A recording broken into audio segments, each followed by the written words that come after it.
ಇವತ್ತು ಅಪರ ಏಕಾದಶಿ. ಹಾಗಾಗಿ ಅಪರ ಏಕಾದಶಿ ಅಂದ್ರೆ ಏನು? ಹಾಗೆ ಕೃಷ್ಣ ಧರ್ಮರಾಯನಿಗೆ ಹೇಳಿದ ಒಂದು ಕಥೆಯನ್ನು ಇವತ್ತು ನಿಮ್ ಮುಂದೆ ಹೇಳ್ತೀನಿ. ಅಪರ ಏಕಾದಶಿಯನ್ನು ವೈಶಾಖ ಮಾಸದ ಕೃಷ್ಣ ಪಕ್ಷದಲ್ಲಿ ಆಚರಿಸಲಾಗುತ್ತದೆ. ಈ ಏಕಾದಶಿಗೆ ಅಚಲ ಏಕಾದಶಿ ಎಂದು ಹೆಸರಿದೆ. ಅಪಾರ ಎಂದರೆ ಅಪಾರವಾದ ಅಥವಾ ಮಿತಿ ಇಲ್ಲದ ಎಂದರ್ಥ. ಈ ದಿನ ವ್ರತ ಕೈಗೊಂಡು ವಾಮನ ಅವತಾರವನ್ನು ಪೂಜಿಸಿದ್ದರೆ ಅಪಾರ ಪುಣ್ಯ ಪ್ರಾಪ್ತಿಯಾಗುತ್ತದೆ ಅಂತ ನಂಬಿಕೆ.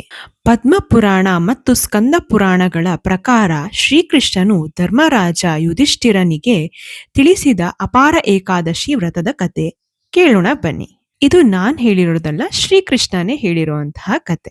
ಹಿಂದಿನ ಕಾಲದಲ್ಲಿ ಮಹಾದ್ವಿಜ ಎಂಬ ಧರ್ಮನಿಷ್ಠ ಮತ್ತು ದಯಾವಂತ ರಾಜನಿದ್ದನು. ಅವನು ತನ್ನ ಪ್ರಜೆಗಳನ್ನು ಸ್ವಂತ ಮಕ್ಕಳಿನಂತೆ ನೋಡಿಕೊಳ್ಳುತ್ತಿದ್ದನು. ಆದರೆ ಅವನಿಗೆ ತಮ್ಮನಿದ್ದ. ಅವನು ತುಂಬಾ ಕ್ರೂರಿ, ಅಧರ್ಮಿ ಮತ್ತು ಅಣ್ಣನ ಕೀರ್ತಿಯನ್ನು ನೋಡಿ ಅಸೂಯೆ ಪಡುವವನಾಗಿದ್ದನು. ಒಂದು ದಿನ ವಜ್ರಧ್ವಜನು ಸಂಚು ನಡೆಸಿ ತನ್ನ ಅಣ್ಣ ಮಹಿಧ್ವಜನನ್ನು ರಹಸ್ಯವಾಗಿ ಕೊಲೆ ಮಾಡಿದನು. ನಂತರ ಅವನ ಶವವನ್ನು ಕಾಡಿನಲ್ಲಿ ಒಂದು ಆಲದ ಮರ ಕೆಳಗೆ ಹೂತು ಹಾಕಿದನು. ರಾಜ ಮಹಿಧ್ವಜನು ಅಕಾಲಿಕ ಮತ್ತು ಅನ್ಯಾಯದ ಮರಣ ಹೊಂದಿದ್ದರಿಂದ ಅವನ ಆತ್ಮಕ್ಕೆ ಮುಕ್ತಿ ಸಿಗದೆ ಆ ಮರದ ಮೇಲೆ ಪ್ರೇತಾತ್ಮವಾಗಿ ವಾಸಿಸತೊಡಗಿದನು. ಆ ದಾರಿಯಲ್ಲಿ ಹೋಗುವ ಜನರನ್ನು ಹೆದರಿಸುತ್ತಾ ಕಾಟ ಕೊಡುತ್ತಾ ಇದ್ದನು. ಒಂದು ದಿನ ಆ ದಾರಿಯಲ್ಲಿ ದೌಮ್ಯ ಋಷಿ ಎಂಬ ಮಹಾನ್ ತಪಸ್ವಿಗಳು ಸಾಗುತ್ತಿದ್ದರು. ಯೋಗ ಶಕ್ತಿಯಿಂದ ಆ ಪ್ರೇತಾತ್ಮವನ್ನು ನೋಡಿ ಅದು ರಾಜ ಮಹಿಧ್ವಜನ ಆತ್ಮ ಮತ್ತು ಅವನ ದುರ್ಗತಿಗೆ ಕಾರಣವೇನೆಂಬುದನ್ನು ತಿಳಿದುಕೊಂಡರು. ದಯಾಮಯರಾದ ಋಷಿಗಳು ಆ ರಾಜನ ಆತ್ಮಕ್ಕೆ ಮುಕ್ತಿ ಕೊಡಿಸಲು ನಿರ್ಧರಿಸಿದರು. ನರುಕಪಟ್ಟು ಅದಕ್ಕೆ ಧರ್ಮೋಪದೇಶ ಮಾಡಿ ಮತ್ತು ತಾವೇ ಖುದ್ದಾಗಿ ಅಪರ ಏಕಾದಶಿ ವ್ರತವನ್ನು ಆಚರಿಸಿದರು. ತಾವು ಆಚರಿಸಿದ ವ್ರತದ ಸಂಪೂರ್ಣ ಪುಣ್ಯ ಫಲವನ್ನು ಆ ರಾಜನ ಆತ್ಮಕ್ಕೆ ಧಾರೆ ಎರೆದರು. ಅಪರ ಏಕಾದಶಿಯ ಮಹಾನ್ ಪುಣ್ಯದ ಪ್ರಭಾವದಿಂದ ರಾಜ ಮಹಿಧ್ವಜನು ತಕ್ಷಣವೇ ಪ್ರೇತಯೋನಿಯಿಂದ ಮುಕ್ತನಾದನು. ಅವನಿಗೆ ದಿವ್ಯ ಶರೀರ ಪ್ರಾಪ್ತವಾಯಿತು.